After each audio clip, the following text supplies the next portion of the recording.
Hey everybody, Bob Babbitt here. This is Challenged Athletes Live. Our next guest, seriously, one of my favorite people on the planet, 7-time Paralympic medalist, 4 golds, 3 silvers. She has done it all. Muffy Davis joins us from her palatial estate somewhere hidden in Idaho. Muffy, how you doing? Doing great, Bob. Thanks so much for having me. Always such a pleasure. So, go back to 16 years old, and the goal at that point, you're a top-ranked junior skier, and the goal is, at that point, I'm guessing, the Olympics. Yes, that's, I set a goal when I was 7 years old. I told my parents that God made me to be a ski racer, and I would vow to race in the Olympics one day. And then, and you're 16 years old, and you, go through a fence at 45 miles an hour, and end up being paralyzed from the waist down. And I think I read somewhere when you got to the hospital, the radiologist at the hospital was your dad. Yep, my dad had to read my x-rays, and actually my injury was quite higher. It's mid chest. So yeah.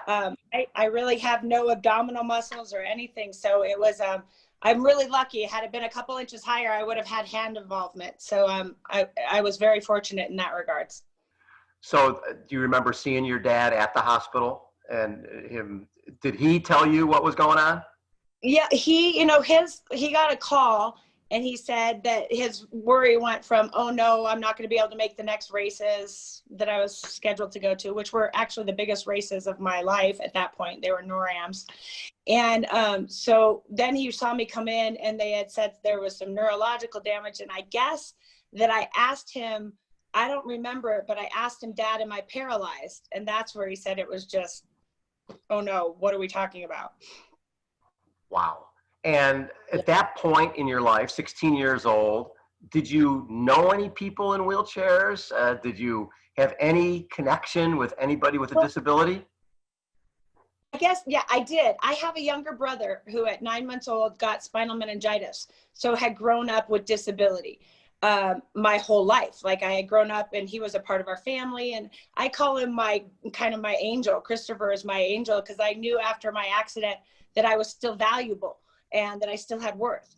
What I didn't know is anyone, and he's very cognitively impaired. So, but I didn't know anyone who had lived an able-bodied life and then had an accident and transitioned to a disabled life, or that was active in sports and recreation, or doing things that I love to do. So when I was first injured, I thought my life was over. I mean, I didn't know, if I couldn't ski again and I couldn't do all those things that I loved and that brought joy to my life, why did I want to live? When did you find that you could still ski, that you could still do what you loved? When I was in the rehab hospital in Colorado, so I went down to Craig, a hospital in Colorado where I was lucky. Back in those days, they gave us a long time insurance covered rehab for about 3 months. And so I spent, my second semester of my sophomore year in rehab, learning about how to live with a disability. And while I was there at Craig, they told me, oh yeah, you want to ski? You can ski again. And there was the rehab therapists. They're like, what do you want to do? You can water ski and you can do all these different things. And it just kind of opened my eyes that my life didn't have to be kind of this sentence to being stuck in bed or in a wheelchair and not doing anything, but that it could be whatever I wanted it to be still. What was the lowest point for you during that whole process? I think one of the hardest parts when I was in the hospital and rehabbing is when my friends that came to Colorado for nationals, which I would have been going to, and they came to visit me in the hospital. And it was really hard to see that ski racing and my whole life and my dreams, it kept going on without me. And I was just devastated because I wasn't a part of that anymore. When you go to your first Paralympics in Nagano in 1998, at that point, did you start feeling that, you know what, I was a great ski racer before, this is the Paralympics is the Olympics. I could be great again. Oh, totally. And even before that, I mean, that's what gave me the goal to get there, was that when I learned, I went in I think it was in 90, or 89, I'm not sure, but Winter Park hosted the World Championships, adaptive ski racing World Championships. And so we went out there and I started to take lessons, but I got to see them do, you know, downhill ski racing. And I'm like, oh my gosh, these guys rock. Like they fly and they're going so fast. And so for me, it was really relit that I could do this again if I wanted to. And it could be just as fulfilling. You know, my path and my goal was always here, and I might be taking a slightly different way, but it doesn't mean it's any less fulfilling or any less meaningful.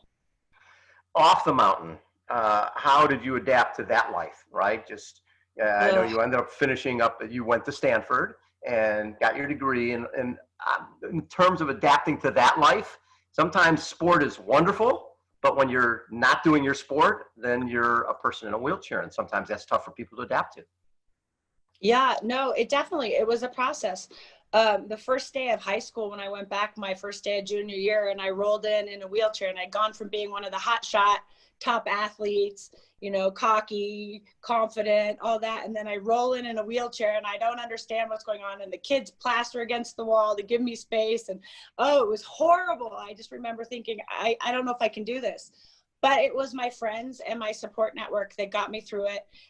And that, you know, over time, as they always say, time heals all. And through time, and as I got more comfortable and confident in myself, it seemed to get easier for everyone else and in the rest of my life.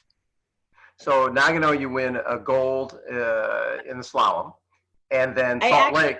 Bronze. Bronze? I won a bronze in slalom, but it looks gold, and I tell everyone I painted it. It does look, Bob, look at that. It looks like a, so you get a bronze there, and then you get 3 silvers in Salt Lake? Correct. 3, and then it's almost like drop the mic. You're like, okay, enough skiing. I'm gonna move on from here, and I'm gonna go. You know, I'm gonna go do something. Did you move right from there in the hand cycling? No. I thought I was done with Paralympic competition. You know, Salt Lake City was in 2002. Yeah. I figured it can't get any better than I was one of the 2 athletes invited to co-light the cauldron. And then I got to win 3 silver medals in my home country with all my friends and family there. It couldn't get any better. I was like, okay, done, ready to move on to the next step of life, which was, you know, get married, get a job, and all of that, and thought I was finished with sports. And when did hand cycling? Competition, right. And when did hand cycling come in? Soon after that? No, actually, you know, not for a while. So I did get married, and then my husband and I took a year and we traveled around the world. Challenged Athletes Foundation helped us, and we went and we taught adaptive sports in different countries, and showed people in a lot of developing countries what was possible that, you know, they didn't even know. You know, I met a girl once, I remember, and she's like, I could ski or I could swim, and all, I mean, it was just an amazing experience. And then we came back and wanted to start a family. So it took a couple of years, but we eventually, I gave birth to a healthy baby girl in the end of 2008. And so I started hand cycling and kind of to get back in shape, my body, and to get healthy after my daughter was born. And that just, with no intention of getting into competition, just really to get into shape. But being a typical competitor, it evolved, and I, you know, had to set goals to go to some different races so that I'd actually get on the bike and train. And then I went to US Nationals a year after that, and ended up winning in 2010 the women's class in my group, which put me back on the US circuit kind of thing. And I love that, like in 2002, you climbed Mount Shasta. Those 4 disabled climbers. You guys went 14,179 feet. I think you were the first female paraplegic to climb over 14,000 feet. So at that point, you rode an elephant, you scuba dived the Great Barrier Reef, you wheeled across the Great Wall of China. Look at all the cool stuff you were doing. It was, I mean, like, that's where I say, like, I always tell people it's a great time to be disabled. And I don't mean go run out and break your back, but I'm saying there are no limitations, really. If you want to scuba dive, you can scuba dive. You want to rock climb, you can rock climb. What do you want to do? It is possible. There are people out there, organizations like Challenge Athletes Foundation, that make it possible so that you can reach your dreams. And you don't have to let your disability change or modify those dreams and goals. So then, like you said, you go out in 2010, get into hand cycling, immediately start dominating, and then you go to the Summer Games in London. And To be honest, that was the first Paralympics I was at in London, and I was just blown away. 85,000 people in the stands cheering people in wheelchairs and amputees. Were you blown away by the Summer Games? Totally, because I had been to 2 Winter Games, but they are so much smaller. There's fewer sports, fewer Right. athletes, and fewer spectators for sure. So I remember rolling into the dining hall in the Summer Games, and I just kind of went through like a stress attack because it was so big. I'm like, I don't know what to eat. I don't know where to go. I mean, it was overwhelming. And you come out of that with 3 golds, right? 3 gold medals, and end up your Paralympic career with 7 Paralympic medals. When you came out of London, again, like you said, you had done your skiing in Salt Lake in the U.S. So 3 silver medals, no reason to do anything more there. After London and coming away with the golds, what were your thoughts on moving forward? What did you want to do next? Well, I wanted to keep going actually in hand cycling because it was I was new. I mean, it came really fast, and I had been very lucky. But unfortunately, I had ended up having a lot of injuries. I was overusing my elbows, and I had had 3 different elbow surgeries in a short period of time. And I just decided in 2014, when I had to have my final surgery, that I probably should retire. Even though I really, really, really wanted to go to Rio, I thought it would be awesome to try and do a repeat. And I loved hand cycling. I love the sport. I love the competition. I just want, I have a young daughter. I want to be able to go out and play and do sports with her when I get older and not be so abused and beat up, that I decided it was probably time to retire. When you heard that we were launching CAF Idaho, what were your thoughts? I couldn't believe it. It was like, it's one of those dreams you have, but you don't really like say them out loud because you don't think it'll ever happen. And the fact that, that we have CAF here in Idaho is absolutely totally amazing. And I just wish every state could have it because the opportunities and to show people here in our state with disabilities what is possible and that you can still have a full life. It's just like an amazing gift. I am speechless, and that's rare. You also now are on the state legislature, right? You are representing the state of Idaho. Yep. And how important has that been for you? Because it's when you're talking that type of stuff, all the politics, and that's hard. You're one of those, you want to get things done, and I'm sure there's a lot of times you're going, oh my God, things never move forward. How challenging has that been for you? Yeah, it's really hard. And it was not what I thought. Maybe later in life it's something that I would do. I always enjoyed leadership. I've always been involved in my sports careers as a sport athlete representatives, and I sit on the Paralympic governing board, and I really love leadership positions and help stewarding and guiding. But politics is by far the hardest, at least in Idaho, where I am part of a super minority.